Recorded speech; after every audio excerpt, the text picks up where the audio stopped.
And I want to just have a very quick look at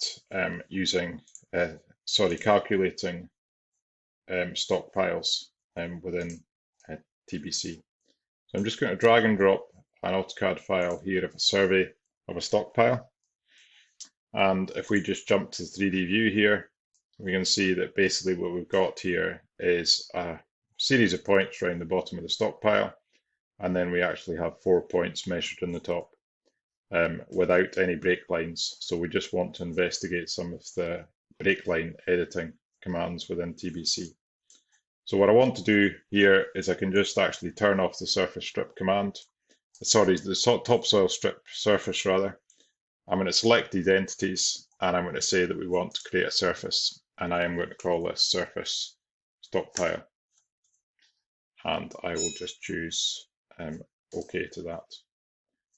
Now by default, because we actually haven't defined strict break lines here, we have to be very careful how this stockpile actually forms.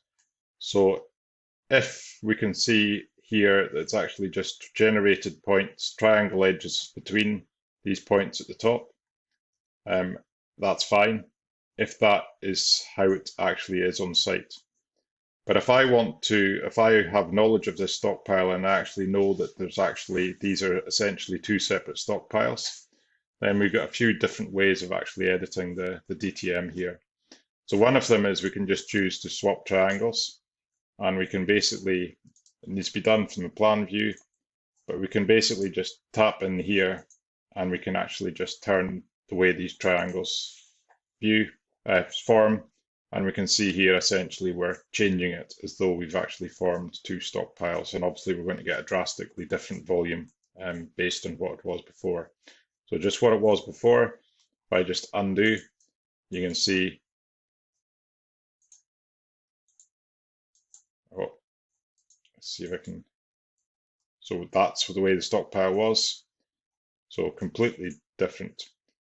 Another way of editing there is we can just go into CAD, or we can actually got it in the surfacing tab now, and we can just go into break line, and we can basically just say that we actually want to physically draw on a break line, and we can choose to the surface sharpness, and we can choose which surface we're actually going to add it to and which layer if we want. We don't need to name it if we don't want to, but if I just draw a break line across here, it automatically forces the triangles, and it's basically just another way of doing the same thing as flipping the triangles. Sometimes it can be a faster way of doing that. So once we've got that stockpile face the way that we want it to form, then there's basically two different ways that we can calculate a volume of this stockpile. So both of them are in the earthworks report. So one of them is not dependent on any other surface apart from the stockpile itself. And essentially what it's going to do is it forms a surface from the edge of the stockpile by itself, and that will basically be your bottom surface. And then it forms a second surface from all the data that's in that stockpile surface. So essentially the first surface has only got the edge data, and it obviously forms underneath the other points. And then the second surface will have all the data in it. So we just choose stockpile depression and we choose OK. And I've chosen the stockpile surface here, which is right, and we're basically getting a stockpile volume of 134,000. The second way to calculate a stockpile is from two surfaces. So here we're saying that the initial surface is the stockpile, and then, sorry, this initial surface is the topsoil strip I should have. The second surface is the stockpile.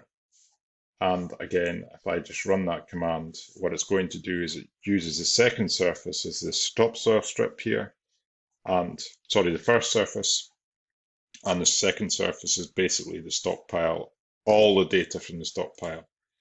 So it's very subtle differences, and we would expect them to give slightly different results. So here you can see that the one from the first method is giving a volume of 134,000. The volume from the second one is actually giving a volume of 119,000.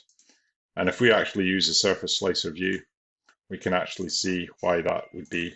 So if I just turn off the isopachite layer there, and just run that surface slicer again. Just turn it off here.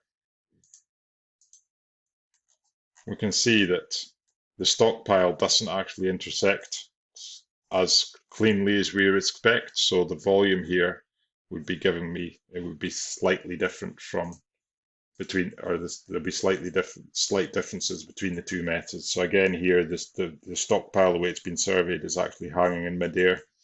So that is why the two different techniques would give you slightly different values. So consider carefully which of the two techniques is the best, depending on the data that you have. So that's a quick overview on how to calculate stockpile volumes inside TBC.